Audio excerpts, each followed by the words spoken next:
വരണം സഖാവേ. അതെ, ഒരു 10:30. എന്താ ഇത്? പ്രസാദം. ഇത്രയും കാലമായിട്ട് ഇന്നരക്ക് എന്നെ മനസ്സിലായിട്ടില്ലേ? ഇന്നെങ്കിലും. ഇന്നെന്താ പ്രത്യേകത? സ്ഥാനാർത്ഥി നോമിനേഷൻ കൊടുക്കാൻ പോകുന്ന ദിവസം, അത്രയല്ലേ ഉള്ളൂ. ഇന്നരെ ഞാൻ പഠിച്ച പ്രത്യയശാസ്ത്രങ്ങളിൽ ഇന്നരെ വിശ്വസിക്കുന്ന ദൈവങ്ങളില്ല, അവരുടെ അത്ഭുതങ്ങളുമില്ല. മനുഷ്യ പ്രയത്നവും മനസ്സിന്റെ നന്മയും മാത്രമേ ഉള്ളൂ. ആർഡിക്ക് വേണ്ടി ഇന്നലെ പ്രാർത്ഥിച്ചാൽ മതി. ആര് പ്രാർത്ഥിച്ചാലെന്താ? ഐശ്വര്യം നിങ്ങൾ രണ്ടുപേർക്കും അല്ലേ? ആര് ഒന്ന് പെട്ടെന്ന് റെഡിയാക്കി.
പിന്നെ സ്ഥാനാർത്ഥി ഒരു ചീഫ് മിനിസ്റ്റർ കൂടി ആവുമ്പോൾ വോട്ടർമാരെ അധികാര ബലത്തിൽ സ്വാധീനിക്കാതിരിക്കാൻ ശ്രദ്ധിക്കണം.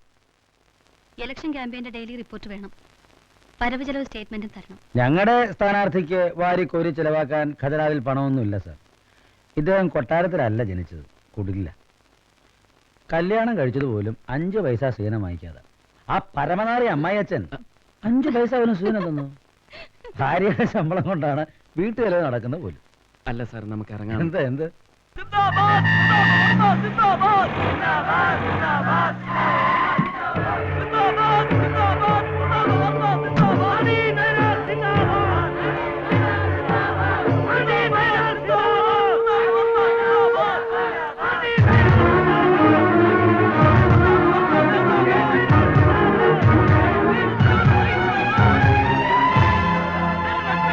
ആദ്യം തനിക്ക് അഭിമാനിക്കാം രാജാവിനെ ജനാധിപത്യത്തിലേക്ക് കൊണ്ടുവന്നതിന്. എന്നെ എതിരാളിയായി കിട്ടാനും വേണം ഒരു ഭാഗ്യം. Yes, I am the luckiest. തന്നെ പോലെ ഒരു 4th റേറ്റ് എതിരാളിയെ കിട്ടിയതിലല്ല, തന്നെ ഒരിക്കൽ കൂടി ചവിട്ടി അരയ്ക്കാനുള്ള ഒരു അവസരം കിട്ടിയതിൽ. അംഗക്കലിപ്പ വേണ്ട. ഒരു പ്രത്യേക ശാസ്ത്രത്തിനും ഒരു ജനകോടിക്കും നിന്റെ മന്ത്രിക്കസര നിലനിർത്താൻ കഴിയില്ല. മന്ത്രിക്കസരയിൽ ഇരിക്കുന്നതിലും സുഖം എനിക്ക് നിന്റെ പട്ടടയിൽ ഇരിക്കുന്നതാണ്.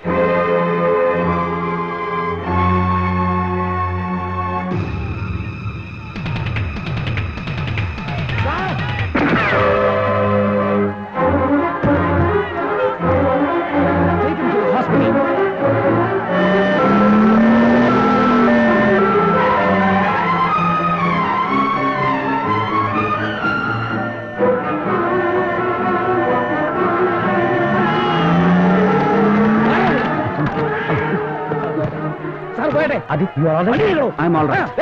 I'm all right.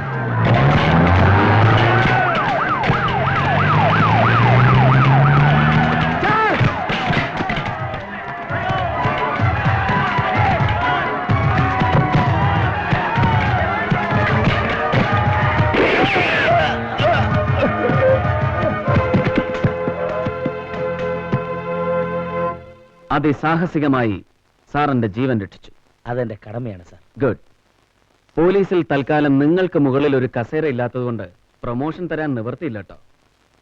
ഒരു ഇൻക്രിമെന്റ് കൂടുതൽ കിട്ടും DGPക്ക്. പിന്നെ ഇൻഡിപെൻഡൻസ് ഡേയിലോ റിപ്പബ്ലിക് ഡേയിലോ ഡൽഹിയിൽ വെച്ച് ഇന്ത്യൻ പ്രസിഡന്റിന്റെ കയ്യിൽ നിന്ന് ഒരു സ്വർണ്ണ മെഡൽ. നാഷണൽ ടിവിയിൽ ബയോഡേറ്റയും ബയോഗ്രഫിയും അടക്കം ഒരു ഇന്റർവ്യൂ. എന്താ പോരെ sir? Thank you sir. I am very glad to hear it. പക്ഷേ സ്വന്തം ജീവൻ പോലും പണയം വെച്ച് താൻ രക്ഷിച്ചത് മുഖ്യമന്ത്രിയല്ല, തന്റെയും തന്റെ അന്നദാതാക്കളുടെയും ആയുസ. സാർ എന്നെ തെറ്റിദ്ധരിച്ചിരിക്കുക. എനിക്ക് തന്നെ കുറിച്ച് ഒരു ധാരണയുള്ളൂ. തെറ്റുകൾ ചെയ്യാൻ വേണ്ടി മാത്രം ജീവിക്കുന്ന തന്നെ-കുറിച്ച് എനിക്ക് അങ്ങനെ ധരിക്കാൻ പറ്റും. പക്ഷെ ഒന്നോർത്തോ, തന്നെ ശിക്ഷിക്കാൻ സമയമായിട്ടില്ല. എല്ലാ തെറ്റുകൾക്കും കൂടി ഒരൊറ്റ ശിക്ഷ. സംസ്ഥാന മുഖ്യമന്ത്രിയുടെ വക DGPക്ക് ഒരു റീത്ത്, കേരള പോലീസിന്റെ വക ഒരു death March. Be ready for that.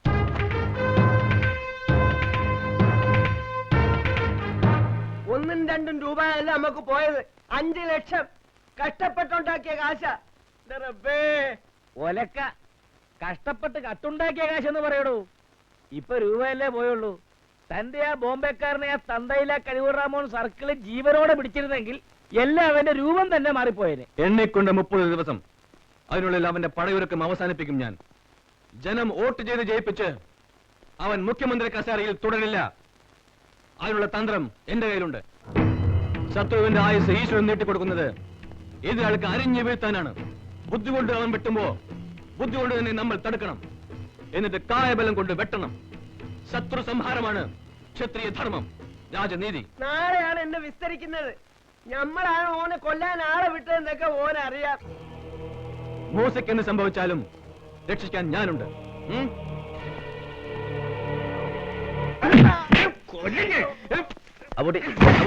ഒന്ന് നിർത്തി.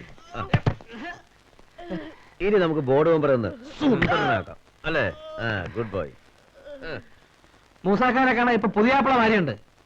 ക്യാബിനറ്റിന്റെ മുമ്പിൽ എങ്ങാനും ചെന്ന് ജാട കാണിച്ചാണ്ടല്ലോ, ചെവിരി ചേർത്ത് ഷേപ്പ് പറ്റും. അറിയാലോ, നമ്മൾ രണ്ടാളും മേത്തന്മാരാ പൊട്ടി.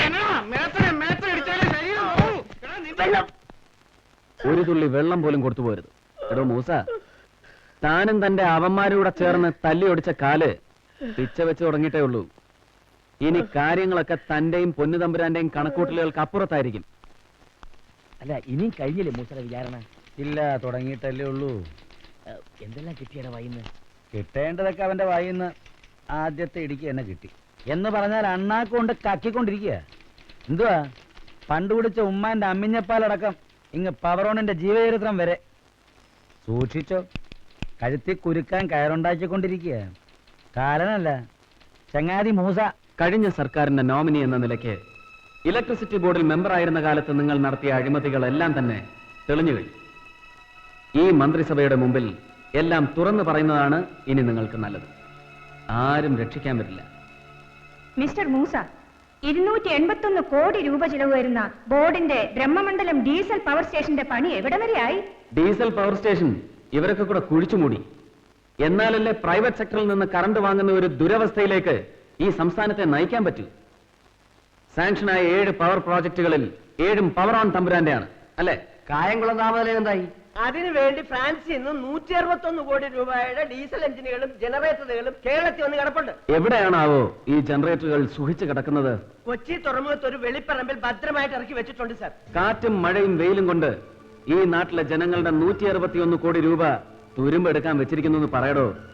പ്ലാറ്റ്ഫോം പോയിട്ട് പവർ സ്റ്റേഷന്റെ മതില് പോലും താൻ കെട്ടില്ല. 2.5 വർഷം മുമ്പ് കമ്മീഷൻ ചെയ്യേണ്ടിയിരുന്ന ഡീസൽ പവർ സ്റ്റേഷന്റെ അടിത്തറ പോലും ഇയാൾ പണിയിപ്പിച്ചിട്ടില്ല.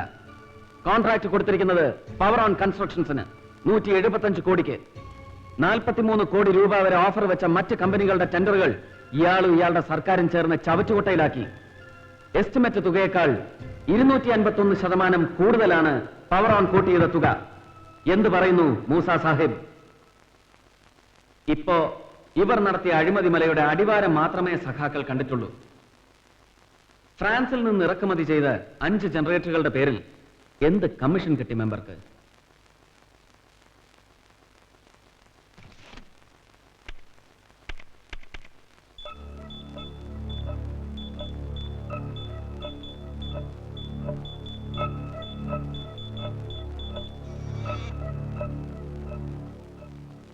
Central bank of Bombay Andheri ബ്രാഞ്ചിലെ തന്റെ അക്കൗണ്ട്സിന്റെ ഡീറ്റെയിൽസ് ആണ്.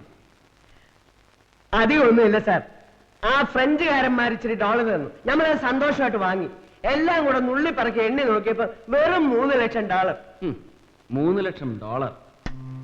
ഈ $3 ലക്ഷം കടൽ കടന്ന് ഇന്ത്യയിലെത്തുമ്പോ 1 കോടി രൂപയായി മാറും. ഇയാളെ ഇലക്ട്രിസിറ്റി ബോർഡിന്റെ പടിക്ക് പുറത്തിരുത്തണോ അതോ ഇലയിട്ട് അകത്തിരുത്തണോ? വൈദ്യുതി മന്ത്രി എന്ത് പറയുന്നു? പടിക്ക് പുറത്താക്കി പിണ്ടം വെക്കി സഖാവേ. കേരള ജനതയെ ഇരുട്ടിലാക്കിയ തന്റെ വിലയേറിയ സേവനം ബോർഡിന് മതിയായി. സർക്കാർ കറണ്ടിനേക്കാൾ സ്വകാര്യ കറണ്ടിനോടാണല്ലോ തനിക്ക് കൂടുതൽ കമ്പം.